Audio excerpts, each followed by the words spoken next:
Good day to you, and welcome back to Edgier Than Thou. Yeah, I know, been gone a long time. Thank you to Edgier Than Thou fan 69 for bringing this serious issue to everyone's attention. Where have I been, you ask?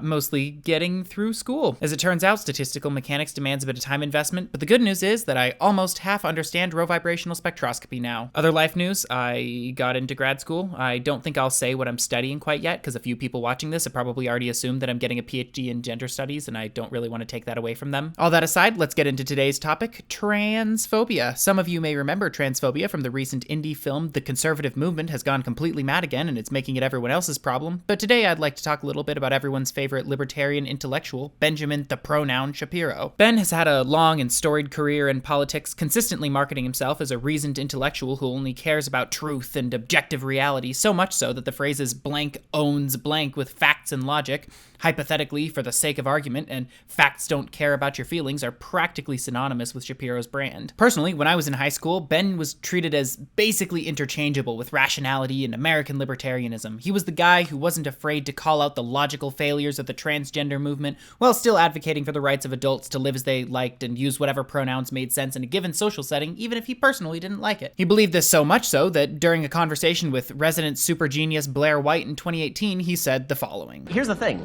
Blair, I'm completely libertarian on what you do. I don't care if you get surgery or hormone treatments. Do what floats your boat. I'm like, whatever. I mean, I hope that whatever makes you happier and healthier is what makes you happier and healthier. Of course, the vast majority of what he says in this debate is laughably wrong, particularly for someone who's marketed as a paragon of rationality, but at bare minimum, he seems to recognize at this point in time that the government should not be forcing adults to conform to any specific, for lack of a better word, lifestyle. In fact, this has generally been how Shapiro's outlet, the Daily Wire, has marketed itself in the past. They were lying. More on that later. What I'd like to call attention to today is a brief but pretty telling clip from Shapiro from just a few days ago. Should wearing dresses and skirts be illegal for men in public? If so, should wearing pants for women be illegal in public? Well, pants not so much, because there is a female version of pants that is nearly indistinguishable in many cases from male pants. But men wearing traditional female clothing in public, I think that there's a case that local communities should be able to stop that. Sure, I mean, we have local laws about being naked or indecent exposure, or at least we used to. I don't particularly feel the need to argue against this position. If you disagree with me, I believe in freedom. You don't. Sucks to suck. What I'm more interested in is what this says about the movement as a whole. When Ollie London came out as a supposedly trans Korean and started using the pronouns Korean Jamin, a lot of folks confidently asserted that within a few years, London would disingenuously claim to be a detransitioner manipulated by the left into being transracial and using his platform to advocate against the trans movement. When that turned out to be exactly what happened, I don't really think anyone was surprised. But if you told me in 2018 that Ben Shapiro would ever entertain the idea of legislating that men should dress in a masculine manner, let alone show support for that idea, I probably would have laughed in your face. And that's what's so important here. I've talked for a while about how the far right is advancing on trans issues at ludicrous speed to the point that the anti-trans movement of today is completely unrecognizable from the already insidious anti-trans movement of 5 years ago. This is just a minor example. I've discussed several more in past videos, but I still find it hard to believe just how far this movement has fallen. A lot of more libertarian-leaning folks that I know still seem to think that this is a debate about language or sports policy, but the honest-to-God truth is that we are now debating whether men should be allowed to wear certain types of cloth. It is now becoming a mainstream talking point from the pro-Second Amendment, pro-freedom 1776 conservative movement that transgender people should be banned from owning firearms. I'm perfectly fine with banning people who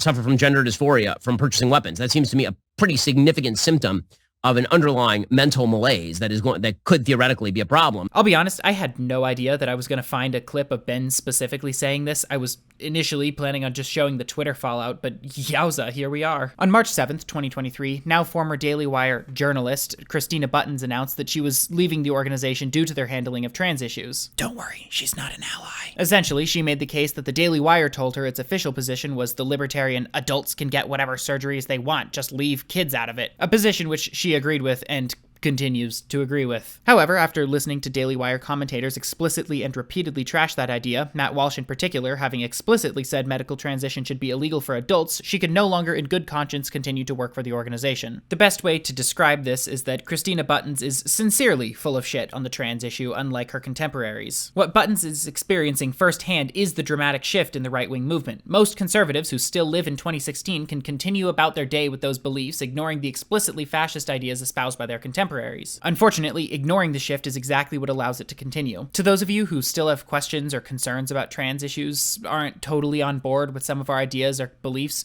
comment or DM me in good faith and I'll gladly have a chat with you or discuss this with some other willing party who you respect.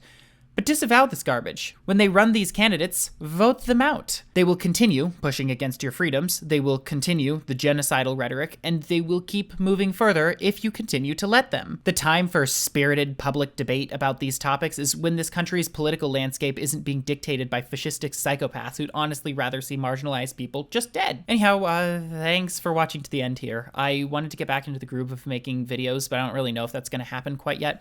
I also imagine you can tell I was reading off of a script in this one. I don't know if I like how that makes my voice sound, so I will probably experiment with that a little bit in the future. I know, I have a strange voice. We're doing our best out here. If you appreciate this sort of thing, liking and subscribing and whatnot is always cherished. Check out my Instagram and Twitter and the like in the description if that's your vibe, and I will see you in the next one.